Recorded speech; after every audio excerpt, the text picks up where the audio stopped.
O pecado de Judá está escrito com um ponteiro de ferro e com um diamante pontiagudo gravado na tábua do seu coração e nas pontas dos seus altares.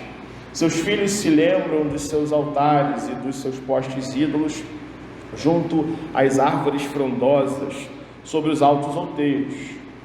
Ó monte do campo, os teus bens e todos os teus tesouros darei por presa, como também os teus altos por causa do pecado em todos os teus territórios.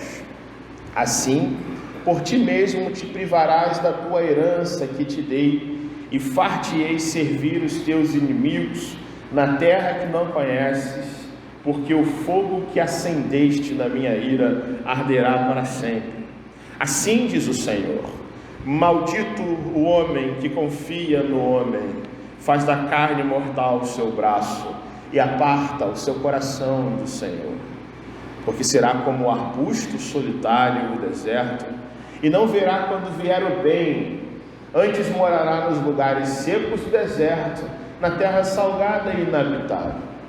Bendito o homem que confia no Senhor e cuja esperança é o Senhor, porque ele é como a árvore plantada junto às águas, que estende as suas raízes para o ribeiro, e não receia quando vem o calor, mas a sua folha fica verde. E no ano de sequidão não se perturba, nem deixa de dar fruto.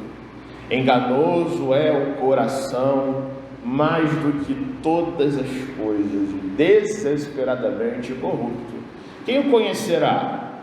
Eu, Senhor, esquadrinho o coração, eu provo os pensamentos, e isto para dar a cada um segundo o seu proceder, segundo o fruto das suas ações, como a perdiz que choca ovos que não pôs.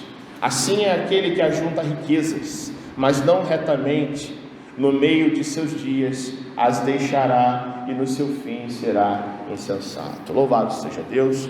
Vamos fechar os nossos olhos, vamos agradecer a Deus por essa leitura. Senhor Deus, nós queremos te agradecer por esta leitura, pela mensagem que é revelada a nós por meio do profeta Jeremias. Essa palavra não se dirige apenas aos moradores de Jerusalém e de Judá do passado, mas se dirige à igreja presbiteriana de Sulacap do presente, Senhor. E é também uma mensagem para os nossos filhos e filhos, netos e netas, a ser proclamada até o dia que o Senhor Jesus voltar. Esse teu precioso evangelho, Senhor, é um tesouro maravilhoso que precisa ser algo que nos enriqueça, Senhor, nos fazendo ricos no Senhor e totalmente preenchidos pelo teu amor e pelo teu perdão, Senhor. Ensina-nos nesta manhã, Deus, o que é o pecado e como nós devemos enfrentá-lo, Deus, para a tua honra e para a tua glória. Em nome de Jesus nós te oramos. Amém. Eu preciso dizer para você, meu irmão, minha irmã, e a vocês que nos visitam também, aqueles que já estão nos assistindo aqui nas redes sociais e vão nos assistir ainda, que falar desta mensagem chamada pecado e das consequências do pecado nunca é algo confortável de ser ouvido. Essa é uma verdade muito presente nos nossos dias. Falar de pecado em muitas igrejas se tornou um desuso, porque é uma mensagem que machuca, porque as pessoas já tiveram uma semana tão corrida, tão cheia de case por case, tantas coisas para resolver, tanto acordar cedo, tanto dormir tarde. Para que eu vou falar de pecado se a igreja ela existe para confortar as pessoas? Se a gente tem uma semana tão agitada, tão cheia de preocupações, a gente quer vir à casa de Deus para ouvir uma mensagem gostosa, maravilhosa, de esperança, que nos faz levantar, que faz a gente ter um up na nossa vida. Para que a gente tem que falar de pecado? Falar de pecado tem sido, infelizmente, algo esquecido nas igrejas hoje, nos cultos. Justamente por essa mentalidade de que falar de pecado, as pessoas vão ficar muito tristes, vão ficar com o nariz torto com o pastor, vão achar até que o pastor está mandando indiretas no púlpito falando da minha vida. Eu preciso dizer para você, meu irmão, que não tem nada de indireta nesta palavra, porque falar de pecado foi o que os profetas do Antigo Testamento fizeram, foi o que os apóstolos do Senhor Jesus mais fizeram nos seus dias, e para não dizer, foi aquilo que o Senhor Jesus, o nosso Senhor Salvador, mais fez nas suas pregações enquanto esteve neste mundo. Se a gente não falar, meus irmãos, desta realidade chamada pecado, nós corremos o risco de achar que a nossa vida com Deus é uma vida que não tem compromisso, não tem responsabilidade com Ele, não se trata de um relacionamento com alguém que é infinitamente superior a nós e que está profundamente interessado na nossa vida, a quem eu e você devemos agradar, e não apenas devemos agradar, mas fomos criados para isso, nascemos com esse propósito, vivemos para isso. Do contrário, a nossa vida nem sentido tem, e para não dizer, infelizes nós seremos se não compreendermos como andar nos caminhos de Deus, como o fato de que Jesus nos salvou, essa certeza que nós cantamos nos hinos e nos cânticos, nos faz então estar direcionados para uma vida produtiva, frutífera, de boas obras, mas de pureza no nosso coração, de justiça na nossa vida, de atos de bondade para com as pessoas que a gente vive. O Evangelho do Senhor Jesus, ele nos tira do mundo, mas o Evangelho do Senhor Jesus nos reinsere dentro do mundo como agentes do reino de Deus. E é importante que nós entendamos o que é a salvação, mas é também importante que a gente entenda do que eu e você fomos realmente salvos. Nós não fomos salvos em Cristo porque somos bons, boa gente, boas pessoas. Jesus não veio ao mundo para morrer por pessoas que se consideram perfeitas na sua maneira de ser, mas por pessoas que, como ele mesmo diz, são doentes, precisam de cura, precisam de redenção, precisam vencer os seus próprios pecados.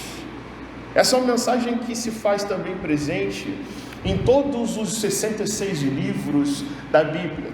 Todos os 66 livros da Bíblia testemunham o que é o pecado.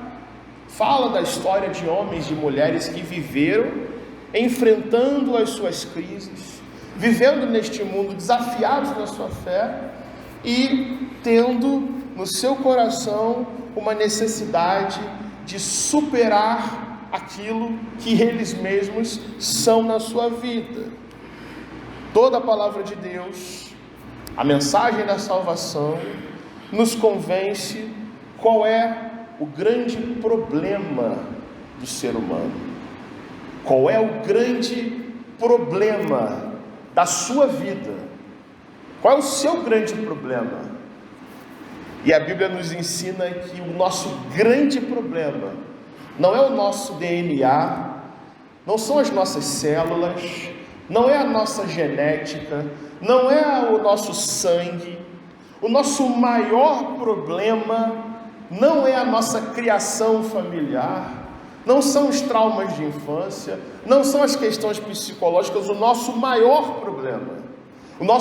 problema não é a influência do ambiente social que a gente vive, do país que a gente vive, do estado que a gente vive, do fato da gente morar na cidade do Rio de Janeiro, que é por si só uma circunstância muito desafiadora, a gente sabe disso, mas a palavra de Deus não diz que isso é o nosso maior problema. Na realidade, nosso grande maior problema é aquilo que o Senhor Jesus diz: não vem de fora, vem de dentro.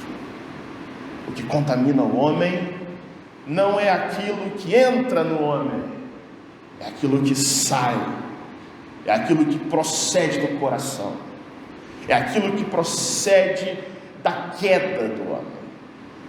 São os maus desígnios que o Senhor Jesus vai dizer, as injúrias, o comportamento raivoso, as palavras que usamos com as pessoas, a maldade que está incrustada na nossa alma por natureza, como filhos de Adão, descendentes, sendo pessoas que nascem em pecados. O nosso grande problema, portanto, é o próprio pecado, é o fato de sermos pessoas que por si só não conseguimos fazer qualquer coisa para agradar a esse Deus, um Deus que é santo, justo, perfeito, que não falha, que ama a sua própria palavra, que ama a sua própria lei, que é fiel à sua própria palavra e a si mesmo, e que está totalmente contrário, totalmente irado, totalmente cheio de justiça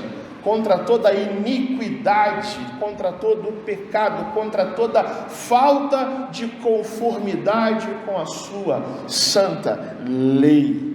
Isso pode ser uma coisa óbvia da gente pensar, mas não tem como a gente crer em Jesus, não há como a gente crer em salvação, se a gente também não crer que nós somos, por natureza, terríveis pecadores, que precisamos nascer de novo, que precisamos ser redimidos, que precisamos ser confrontados com todas as confrontações que a graça de Deus vem a proporcionar nas nossas vidas. E meus irmãos, pelo menos foi isso que Jeremias tentou ensinar ao povo de Judá. Pelo menos foi essa mensagem que ecoou dia após dia na cidade de Jerusalém, 20 anos antes do povo de Deus experimentar juízo, por causa da sua própria resistência, sua própria cegueira espiritual, sua própria incapacidade de escutar espiritualmente falando a voz do Senhor. Profetas do Antigo Testamento não têm papas na língua. Profetas do Antigo Testamento não estão preocupados, meus irmãos, em serem pregadores elogiados pelas pessoas, bem vistos pela sociedade, ou pessoas preocupadas em agradar a todos. Eles não são seletivos nas suas mensagens. Se Deus mandou dizer pelo seu Espírito, os profetas falam assim, diz o Senhor. O pecado de Judá está escrito. Os erros do povo de Deus são estes. E falam com a agressividade até, na medida certa, na dose certa que o Espírito Santo dá, para confrontar o pecador, para confrontar o pecado, que se não for removido, que se não houver mudança no povo de Deus, isso vai levar esse povo à ruína, ao juízo, a Nabucodonosor invadir, como juízo de Deus, a cidade de Jerusalém, e levar esse povo para o exílio. Profetas do Antigo Testamento são assim. Eles não estão preocupados em ser politicamente corretos. Eles não são pessoas de efeito manada, falam aquilo que o povo gosta de ouvir. Se é só da cáustica, é só da cáustica. Se é consolo, é consolo. Se Deus quer chamar o seu povo ao arrependimento, é com a mensagem pesada. Mas que na verdade, não é bem assim. É uma mensagem mais doce que o mel, porque confronta o homem a se voltar para Deus.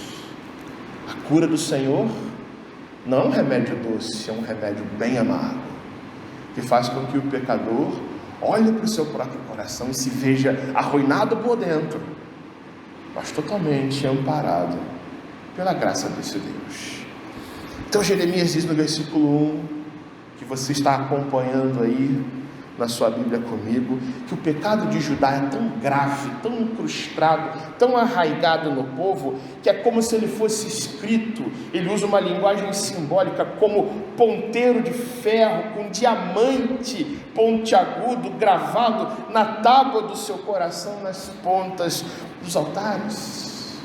Isso é uma forma simbólica para dizer o quão pecadora era aquela nação, quão profundamente impregnado o povo de Deus está no pecado. É uma nação que fede a pecado nas suas atitudes, ao invés de exalarem o bom perfume que vem do Senhor para serem testemunho para as outras nações. Nem o culto dessa gente é puro, porque não é a santa lei de Deus que está gravada na mente, no coração das pessoas, mas o pecado, a idolatria, as injustiças, o sangue inocente derramado nas ruas de Jerusalém, os órfãos, viúvas e estrangeiros que eram oprimidos todos os dias nos tribunais principalmente, e as pontas do altar do sacrifício do Senhor, onde os animais eram sacrificados e o sangue era vertido, aquilo ali estava contaminado da própria atitude maléfica, injusta do povo de Deus, que adora ao Senhor, mas não como um espelho do que é a sua própria vida fora do templo. Nós já vimos isso. Qual é o pecado dessa gente? Pessoas que vão ao templo adorar, mas saem das portas do templo, são as pessoas mais injustas, mais blasfemadoras, mais encrenqueiras, mais complicadas, mais criminosas nas suas atitudes. Jeremias denuncia esses pecados do povo de Deus. Diz o versículo 2 que os seus filhos se lembram dos seus altares e dos seus postes ídolos junto às árvores frondosas sobre os altos outeiros. O que isso quer dizer? Que o povo está desobedecendo a lei do Senhor. Não terás outros deuses diante de mim. É a primeira coisa que Deus fala na sua lei. A segunda coisa que Deus fala na sua lei é: não edificarás postes ídolos, não farás para ti imagens, escultura ou semelhança alguma para vocês adorarem. Porque Deus é o Criador, Ele que tem que ser adorado, e não a criação que Ele fez. Não pedaços de madeira, não pedaços de barro, de gesso, de reboco, de ouro e prata, adornados para adorações que provém de Deus e da imaginação das pessoas. Diz aqui o profeta Jeremias que quando o povo vai adorar a Deus, não apenas eles adoram a Deus, ao Deus de Israel e outros deuses, mas há uma primazia, há uma prevalência da adoração pagã sobre a própria adoração, sobre o próprio culto prescrito na lei do Senhor. Esse povo rejeita a soberania exclusiva do seu Deus na adoração e continua vivendo do mesmo jeito, continua indo ao templo, continua ao mesmo tempo erguendo postes ídolos, e tanto faz como tanto fez. Deus me ama como eu sou, Ele me aceita como eu sou, eu vou fazer o que eu quiser, contanto que eu vá para a casa de Deus, entregue a minha oferta, entregue o meu sacrifício, entregue a minha adoração, está tudo bem com a nação. É assim que o povo pensa, e é assim que os sacerdotes também ensinam o povo a fazer, porque perdeu-se o conhecimento do Senhor, perdeu-se a referência de justiça que vem da lei de Deus. É uma adoração ilícita, portanto, que não provém da lei do Senhor, que quer ser adorado do seu jeito, com intencionalidade, com verdade, com justiça, com espiritualidade na vida. E qual a consequência então do pecado dessa gente? Jeremias vai usando a linguagem simbólica, dizendo no versículo 3: ó amante do campo, os teus bens e todos os teus tesouros vai virar presa na mão da fera chamada Babilônia, que vai vir daqui a 20 anos.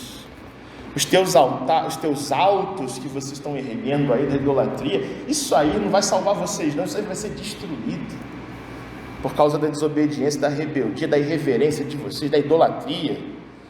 Versículo 4: assim mesmo te privarás da tua herança que te dei, e eu vou fazer você servir os teus inimigos numa terra que vocês não conhecem. Vocês vão ser exterminados, vocês vão ser exilados, vocês vão ser levados como um povo cativo da Babilônia, e vocês vão servir o inimigo, porque o fogo que vocês acenderam na minha ira vai arder para sempre.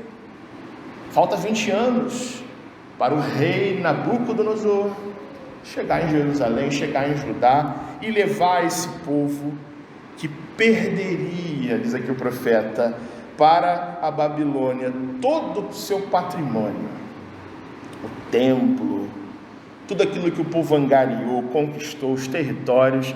Ele vai perder a bênção que está na terra prometida, por causa da desobediência. E nessa hora não vai ter ídolo, e nem poderia haver, que possa socorrer esse povo. Qual a solução então? Se o juízo de Deus é iminente, se ele vai punir o seu povo, qual é a solução? Será que a confiança tem que estar em si mesmo? Será que a confiança desse povo tem que estar nas suas habilidades militares? Se há um profeta dizendo que os inimigos estrangeiros vão invadir a nossa cidade preciosa, será que a gente tem que armar acampamentos melhores? Será que a gente tem que treinar mais soldados? Será que a gente tem que afiar mais as espadas e ir para o combate? Essa é a confiança que Deus requer do seu povo. Versículo 5 diz assim: maldito o homem que confia no homem, maldito o homem que faz da carne mortal o seu braço e aparta o seu coração do Senhor. Maldito é o homem que confia no homem. Muitas pessoas leem esse texto e dizem assim: maldito é o homem que confia no homem. Então a gente não pode confiar em ninguém, né? Porque as pessoas, elas mentem. Só que não é isso que Jeremias está dizendo. Quando Jeremias diz maldito o homem que confia no homem, faz da carne mortal o seu braço, ele está falando de maldito é o homem que confia no seu próprio ego.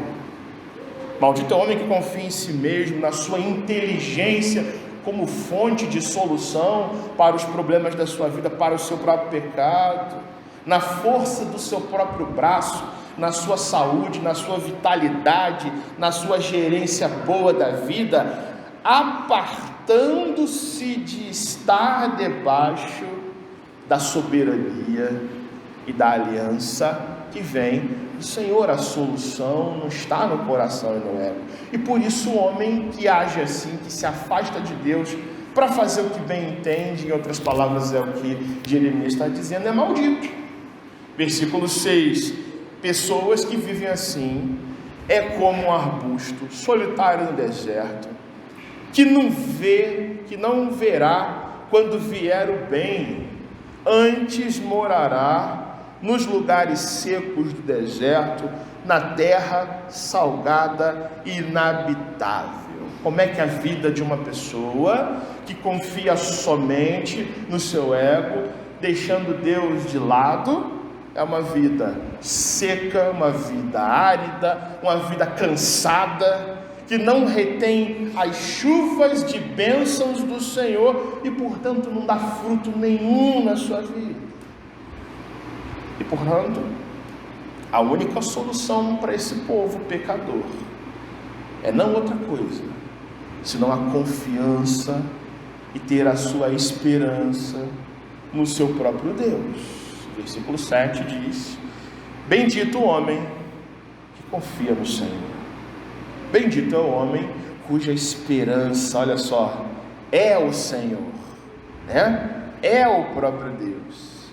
Esse homem que confia no Senhor é como uma árvore plantada junto às águas, que estende as suas raízes para o ribeiro e não fica com medo, não fica preocupado quando as coisas da vida se aquecem, se esquentam, quando vem o calor, mas a sua folha fica verdinha, bonita, né? E no ano de sequidão não se perturba, nem deixa de dar fruto, né? Assim é a vida de uma pessoa então que se quebranta aos pés do seu Senhor. Jeremias está dizendo que todo aquele cujas raízes, toda aquela pessoa que estende as suas raízes ao Senhor, ele absorve a água da própria vida que é Deus. É uma pessoa que sobrevive às secas, sobrevive ao calor da vida, porque as suas raízes se refrescam, se alimentam por aquele que é a fonte de água viva, que é o próprio Deus. É uma vida feliz, é uma vida produtiva, é uma vida agradável a Deus, é uma vida cheia das ricas bênçãos que vêm do Senhor. E Jeremias vai fechando esta ideia no versículo 9, dizendo: enganoso é o coração, mais do que todas as coisas. O que está dizendo? Não existe nada mais enganoso nesse mundo do que o próprio coração humano, porque ele é desesperadamente corrupto. Quem é capaz de conhecer o seu próprio coração? Olha que interessante, a ideia hebraica de coração, a gente sabe disso, ela não diz respeito apenas ao nosso campo emocional, não é verdade? A ideia hebraica de coração é uma ideia muito mais completa, que aqui nesse texto quer dizer principalmente, meus irmãos, a mente humana, os nossos pensamentos, aquilo que você pensou aqui ninguém viu, seu pai não viu, sua mãe não viu, sua esposa não viu, seu marido não viu, aquilo que fica martelando aqui, as ideias, os projetos da vida, os pensamentos, as decisões, as ações humanas. Jeremias diz aqui que o coração humano é por natureza duro e incurável por ele mesmo, né? Que precisa de alguém que trate, que precisa de tratamento, que precisa ser cuidado, que precisa de alguém que tome conta, para que não faça nenhuma besteira. Isso é o coração humano. Por isso ele pergunta: quem o conhecerá? Ele responde essa pergunta no verso 10: eu, o Senhor, sou aquele que esquadrinha o coração. Eu, o Senhor, provo os pensamentos, e isto para dar a cada um segundo o seu proceder, segundo o fruto das suas ações.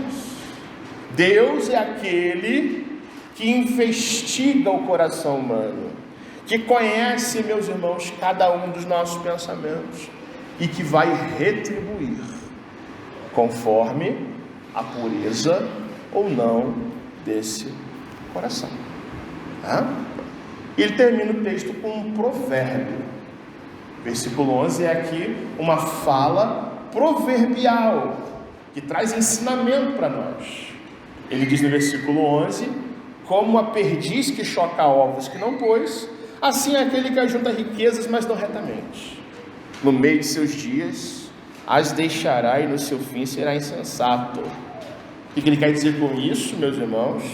Que a prosperidade do ímpio, que aqueles que prosperam longe de uma vida com Deus, não passa de uma ilusão passageira. E isso é tipo uma ave que choca ovos que não são seus. E quando os filhotes, os passarinhos pequenos nascem e olham e percebem que não é a sua mãe que está ali, e sim uma ave estranha que a chocou, fogem dela. E Jeremias pega isso para dizer que assim é a pessoa que obtém riquezas por meios ilícitos, colocando seu coração nas riquezas, vivendo longe de Deus. É como essa perdiz, essa ave que choca ovos, que não pôs, vai perder tudo se confiar em si mesmo e no seu próprio ego e na sua capacidade de adquirir riquezas. E acabou o texto. E a mensagem de Deus para nós, com esses 11 versículos, ela nos chama, meus irmãos, a entender a realidade do pecado, a prestarmos bem atenção nisso, e não nos distrairmos desta mensagem, porque ela é para todos nós. Ela não é para o ímpio do mundo. Jeremias está pregando para o povo de Deus. É importante termos o contexto. Jeremias não profetiza para nações que não conhecem ao Senhor, mas para pessoas que deveriam estar andando na aliança com Deus. E ele nos fala de pecado. E ele fala que o pecado é, portanto, uma realidade da nossa vida que precisa ser enfrentada, que precisa ser reconhecida. E Jeremias nos ensina como nós enfrentamos a realidade do nosso próprio pecado.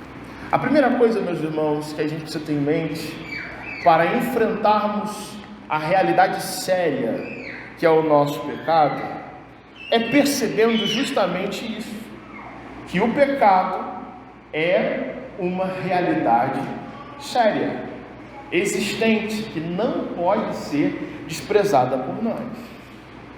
E a gente entende isso porque o profeta mostra uma nação perdida no pecado.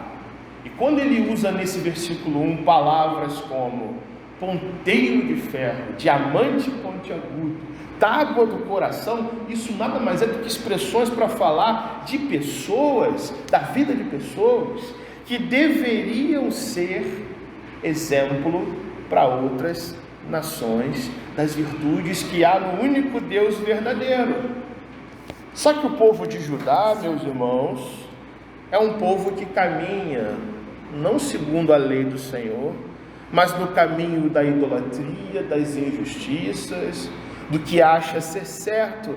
E é também um povo que faz vista grossa disso tudo, achando que os ídolos, achando que o templo, achando que o culto, que a religiosidade deles vai salvá-los da ira de Deus, das consequências do pecado. E o Senhor nos ensina aqui por esse texto que o pecado é uma realidade gravíssima. O pecado atrai a ira de um Deus que é reto e justo juiz.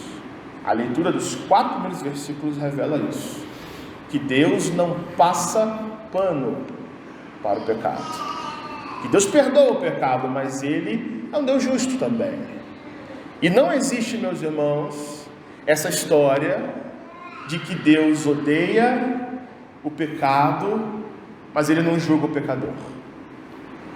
O profeta Jeremias não existe essa história de que Deus odeia o pecado, mas Ele ama o pecador e, portanto, tolera tudo que o pecador faz.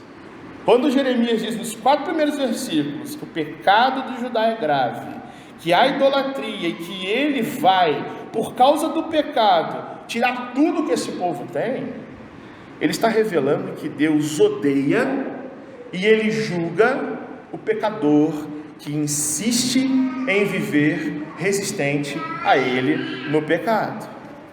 Deus mandou os babilônios destruírem Jerusalém, né? A história nos mostra que o povo foi exilado. E qual foi a razão disso?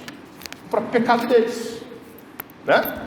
E a verdade, meus irmãos, é que se eu e você ignorarmos isso, a grande verdade é que ignorar a realidade, a verdade bíblica de que o Senhor é um Deus santo, nós estamos atraindo para a nossa vida a nossa própria condenação. Se eu e você acharmos que viver para Deus é ter uma vidinha simples de ir à igreja de vez em quando, de ler um versículo na internet e ficar assim consolado, de participar de uma programação aqui ou ali na igreja, sem porém quebrantamento, arrependimento, mudança do nosso coração, nós estamos perdidos. Não é a religiosidade que vai nos salvar, não é o fazer muito para Deus que vai nos salvar, que vai desviar de repente, que vai de repente amenizar um pouquinho da justiça de Deus da nossa vida. Não, é necessário reconhecer a realidade, é necessário entender quem somos, é necessário entender do que nós somos salvos, e quem é o único que pode nos salvar de verdade e mudar o nosso coração. O apóstolo João diz na sua primeira carta que se eu e você dissermos que não temos pecado, somos mentirosos e a verdade não está conosco. Ninguém pode dizer eu não sou pecador. Deus nunca vai se irar comigo, eu sou uma pessoa boa. Não, João diz, o seu problema e o meu problema é o pecado. E se você disser que você não tem pecado, seja coerente, também diga que você não vai ser salvo por Jesus, porque Jesus salva pecadores. O apóstolo Paulo diz que a ira de Deus se manifesta contra toda a iniquidade e perversão das pessoas que o pecado produz nelas. E é importante percebermos, meus irmãos, que pecado é uma realidade séria e urgente. Não apenas uma realidade séria, mas urgente de ser resolvida na nossa vida. Porque Deus pune o pecador, e pune com força, e Ele vai confrontar a nossa vida, caso a gente não se arrependa, caso a gente insista de não cruzar a linha, caso a gente, vou usar aqui uma expressão que poucos de vocês aqui usam, aceitar Jesus, ou receber a Cristo no seu coração, ouvir a sua palavra e se voltar para ela de verdade. A não ser que a gente reconheça, meus irmãos, onde estamos falhando, porque estamos falhando em alguma coisa. Isso é uma realidade, isso é inevitável da vida.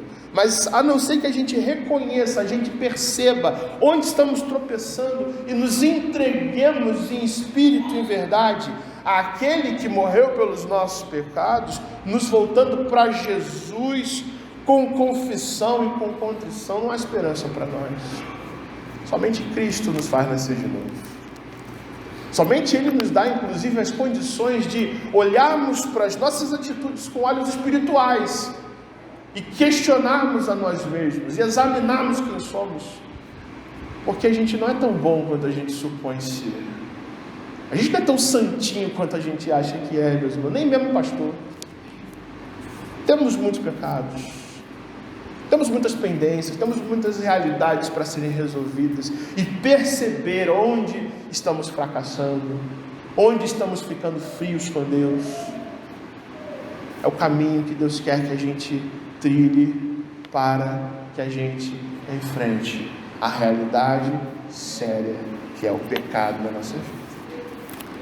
A segunda coisa que Jeremias nos ensina é que para enfrentar o pecado que há em nós temos que ter a atitude de fugir da escravidão do coração. E aqui nesses 11 versículos fica muito claro que há uma escravidão por trás disso tudo. O problema do homem é o coração, é a carne, é o ego, é o gêniozinho difícil que não se dobra à soberania de Deus, sabe? É a dificuldade de mudar, é o problema da gente, é isso aí que é o problema. Não é os outros, não é a minha mãe, não é meu pai, não é meu marido, não é minha esposa, não é a igreja que não me compreende. O seu problema é você, o meu problema sou eu. É isso que precisa ser mudado, é o coração da gente, e a escravidão que o ego produz na gente, que a carne produz na gente, que a natureza humana faz na gente se curvar a ela. Isso é só mais uma consequência do pecado. A dureza do coração, a empáfia das atitudes, a arrogância que não procede de uma vida com Deus, mas procede do pecado, do mundo, para nós. É o que Jeremias fala: maldito é o homem que confia no seu próprio ego. Maldito, amaldiçoado é aquele que faz da sua carne o seu braço, a sua força, porque é enganoso, é água suja para se beber, é desesperadamente corrupto, meus irmãos. A palavra do nosso Deus, entendam isso, ela confronta essa ideia mundana, terrena, diabólica, demoníaca e extremamente popular, sabe, de que Cada um sabe o que é melhor, complete, para si mesmo. Cada um sabe o que é melhor para si mesmo e, portanto, siga o seu coração, faça o que você bem entende. Isso é bobagem. Isso é engodo, embuste, filosofia não da palavra de Deus, mas de Lúcifer para a nossa vida. Deus nos convence pela sua palavra, porém, que o coração, que o faça o que você bem entende, sabe? Isso não é fonte de bênçãos, mas de maldição. Jeremias fala aqui que o coração não liberta, mas escraviza, porque o pecado escraviza, e a escravidão que vem do pecado é morte e inferno, para quem vive assim, mesmo que frequente a igreja, mesmo que tenha 87 anos frequentando a casa de Deus, mesmo que tenha cargos eclesiásticos, mesmo que saiba todos os versículos da Bíblia de cor, se no seu modo de viver você vive independente, com emancipação de Deus, eu e você estamos perdidos, somos as mais infelizes criaturas. Portanto, ninguém sabe o que é melhor para si. E se seguirmos o nosso coração, sabe onde é que a gente vai parar? No fogo do inferno. O salário do pecado é a morte. E o prêmio daquele que segue o seu coração não é a vida eterna, mas é perecer eternamente longe do Senhor. Jesus, porém, nosso Salvador, é aquele, o único, que pode nos libertar dessa escravidão chamada coração.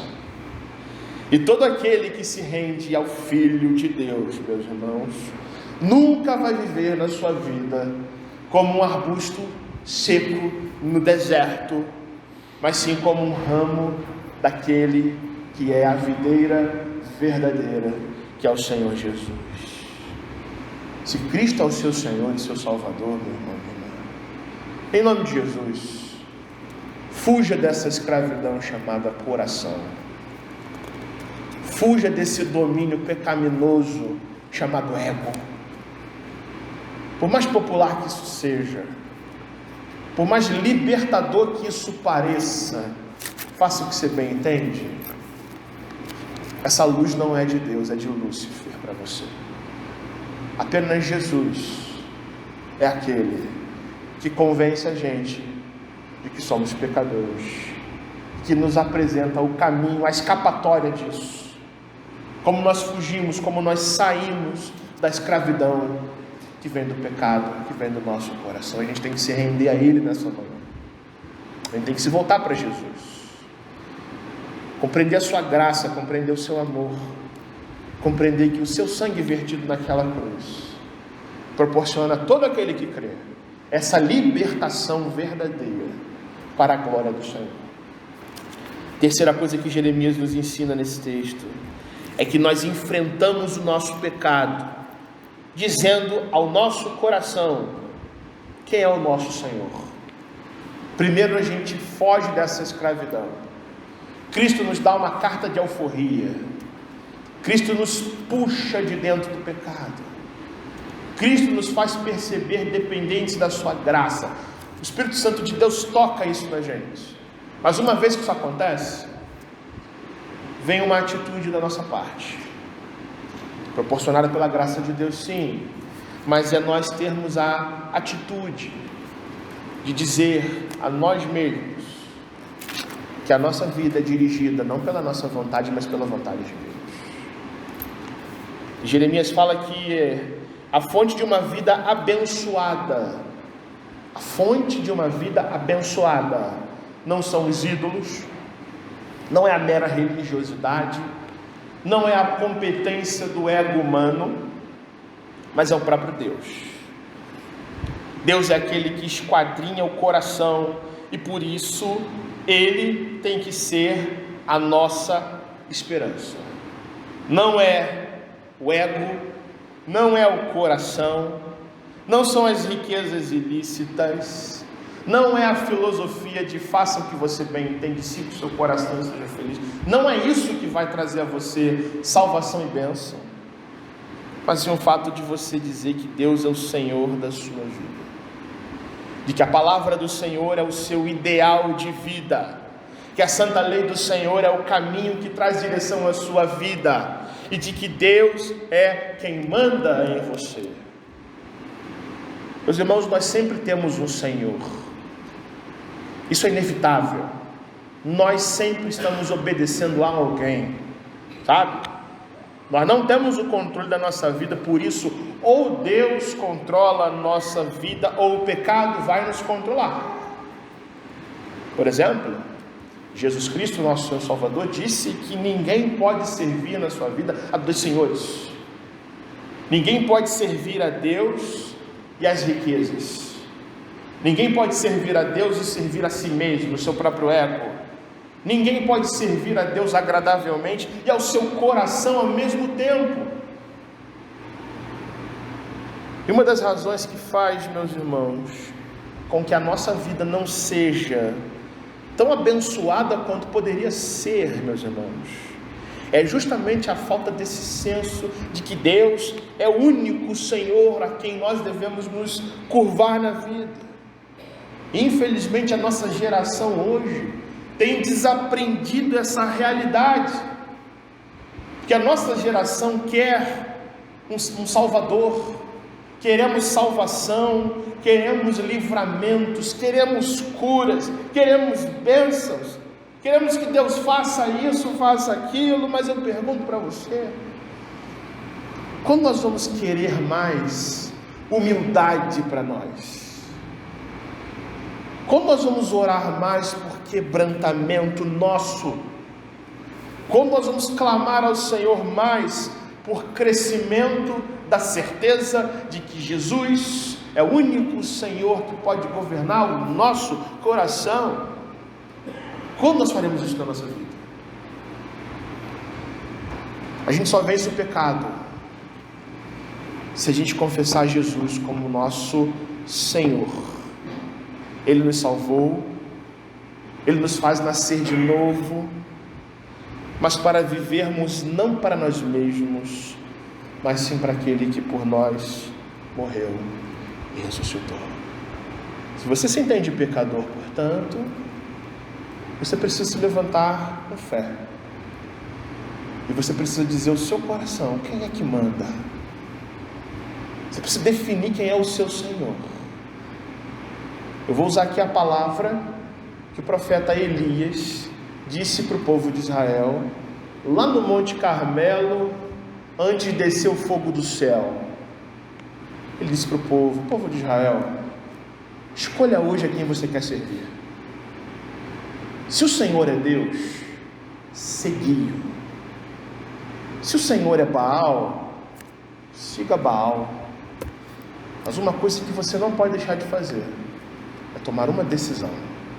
Se o Senhor é Deus para você, se você crê que Cristo morreu por você, lavou o seu pecado com o seu sangue, que o Espírito Santo de Deus convence você de todo dia de que isso é verdade, segui-o. Diga ao seu coração quem manda, diga à sua mente quem tem o controle, diga para os seus planejamentos familiares quem é aquele que precisa ser honrado e glorificado. Não é você, não é o seu ego, não é o seu patrimônio, não é nada do que você tenha, nem nada do que você seja, mas somente Jesus, nosso Senhor e Salvador. Deus nos chama nesta manhã, irmãos, a reconhecer o nosso pecado, a guardar essa palavra no nosso coração, a aplicarmos isso reconhecendo que somos pecadores, que Deus não trata, irmãos, na vida com pessoas que negam isso. Deus não gosta de pessoas negacionistas, espiritualmente falando, que acham que não tem nada a melhorar. Deus quer pessoas que saibam confessar os seus próprios pecados. Você tem confessado o seu pecado em oração, dentro de casa? tem confessado a Deus, você tem dito a Deus: Senhor, o meu pecado é isto, mas é também isso, Senhor, eu não estou conseguindo mudar nessa área aqui da minha vida profissional, aqui na área aqui do meu casamento, aqui na área das minhas emoções, eu tenho sido uma pessoa muito angustiada, eu tenho me frustrado com muitas coisas, eu ando extremamente preocupado com milhares de situações, eu não estou conseguindo vencer. Você tem orado sim? Deus quer pessoas que reconheçam, que falem de si mesmas para Deus, com um sentimento de falência, sabe? De pobreza. Senhor, eu sou fraco, mas eu sei que o Senhor cuida de mim, portanto, Senhor, me ajude a melhorar, me ajude a não ser mais assim, porque eu sei que essas coisas que eu tenho pensado, que eu tenho dito, que eu tenho feito, são coisas que o Senhor não se agrada, e eu quero ter uma vida diferente aos teus pés. Essa é a oração que Deus ouve, essa é a oração que Deus quer que você faça para Ele hoje, e todos os dias da sua vida. O Senhor também nos chama, meus irmãos, para você reconhecer o seu pecado, a você romper com aquilo que você acha ser certo, porque, meus irmãos, a nossa verdade, se é que isso existe, né? A minha verdade, a sua verdade, o meu modo de ver a vida, isso é tudo falho. Nossa opinião sobre é falho. A nossa maneira de enxergar a vida é falha, é corrompida pelo pecado, é guiada por natureza pelo coração. Então Cristo nos chama a romper com o nosso próprio ego, para que Cristo cresça em nós, para que o Espírito Santo de Deus habite em nós profundamente, nos fazendo entender e orientar a nossa vida, não por aquilo que a gente acha ser certo, mas pela verdade de Deus. E o Senhor também nos chama a pedir cada vez mais graça para quebrantar o nosso coração, meus irmãos, porque a verdade é que existem muitas áreas da nossa vida que precisam ser atingidas pelo poder de Deus. Cristo conquistou o seu coração, Ele tirou você do pecado, Ele verteu o seu sangue para você. Então peça a Jesus para mostrar para você o que precisa ser transformado em você. Não é o cântico? Porque tudo que há dentro de mim necessita ser mudado, Senhor. Porque tudo que há dentro do meu coração necessita mais de Ti. Mesmo? É mesmo? O que exatamente? Faça a oração do salmista. Sonda-me, Senhor, e me conhece. Guarda os meus pensamentos. Vê se há em mim algum caminho mau e guia-me pelo caminho eterno. Que Jesus nos abençoe, que Ele nos abasteça de forças e de santidade para vencermos o nosso pecado. Amém.